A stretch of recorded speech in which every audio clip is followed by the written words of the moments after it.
Welcome to this edition of Business Video Today. I'm your host, Steve Vonderhaar. Joining us this time, Dan Vetris, President and CEO of Kontiki. Welcome, Dan.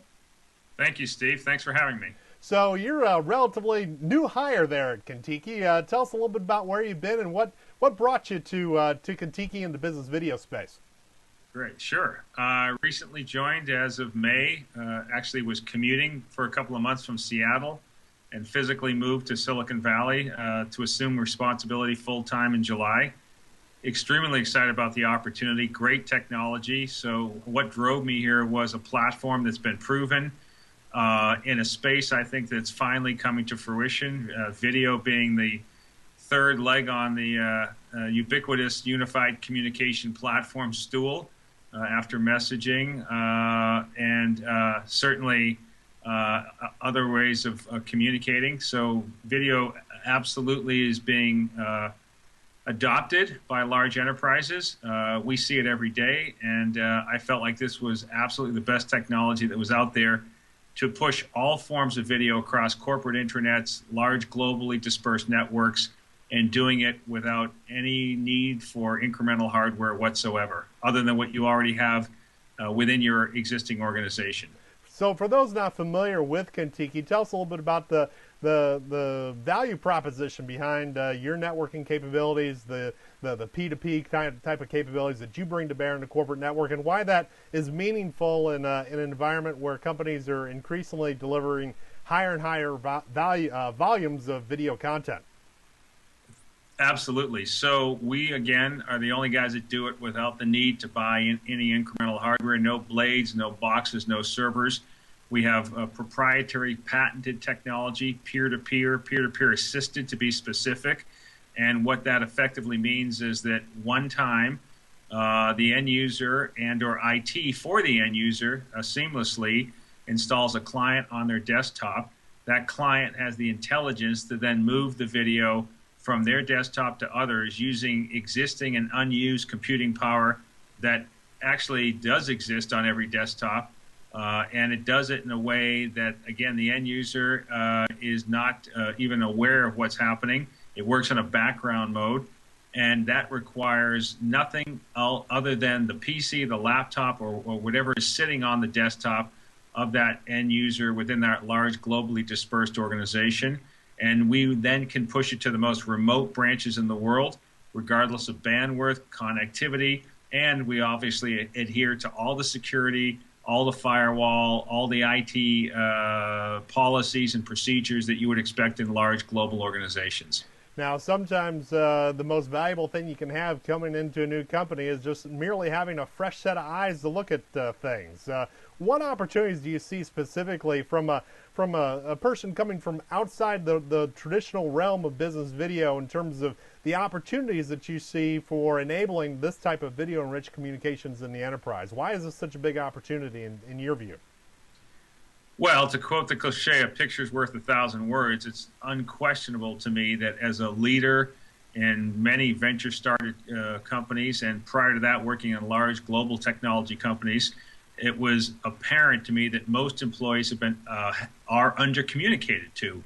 And I read a long time ago in a business book that when you think that's happening, that you're actually communicating enough to your employee base, you still need to take it up by a factor of 100 to 1,000%. So I'm a huge believer in doing that in the most optimal way and compelling way possible. And I think there's no substitution for video whatsoever.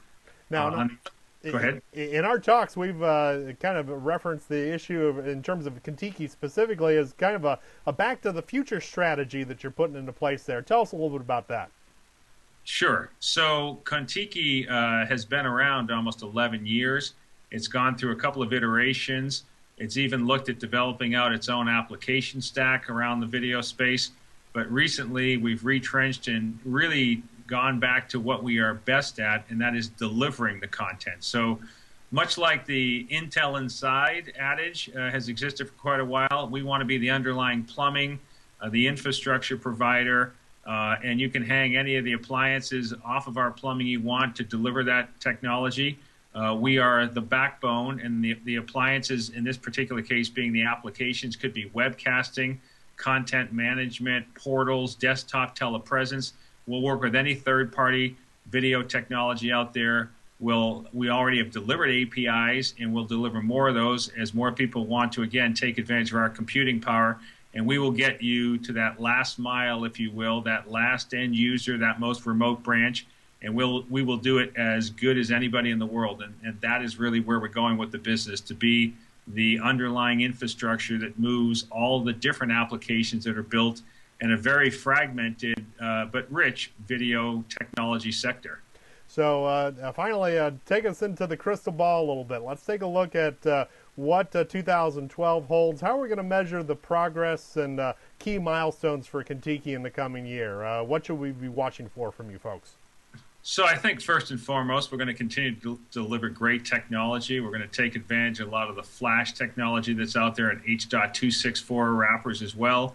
You'll see us also supporting natively iPhones, Android devices, iPads, the Mac client.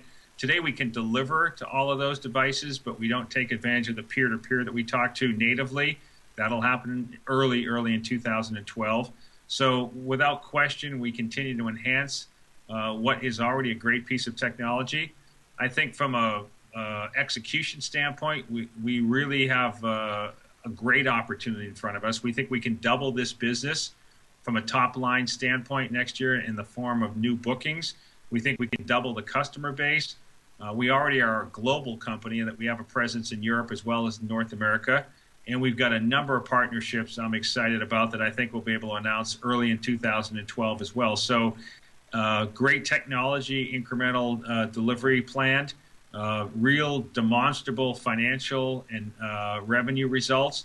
And then the partnership from an ecosystem standpoint, I think will really extend itself now that we're effectively the Switzerland of this space, and we'll move anybody's content for them better than they would on their own, and certainly not be competing with them from an application standpoint. Well, certainly exciting 2012 ahead for all of us in the business video sector, and good luck to you and your team at Kontiki. Thanks, Steve. Greatly appreciate it. And that's all the time we have for this edition of Business Video Today. Thank you for joining us, and be sure to join us for another edition of Business Video Today. We'll be talking with leaders in the business video sector about their thoughts about the adoption and embrace of online video for business communications. And be sure to mark your calendars, February 1st to February 3rd, 2012, for the Business Video Expo, where industry participants will gather to talk about leading trends in the adoption of video and business communications. For Business Video Today, I'm Steve Underhar. Thanks for your time.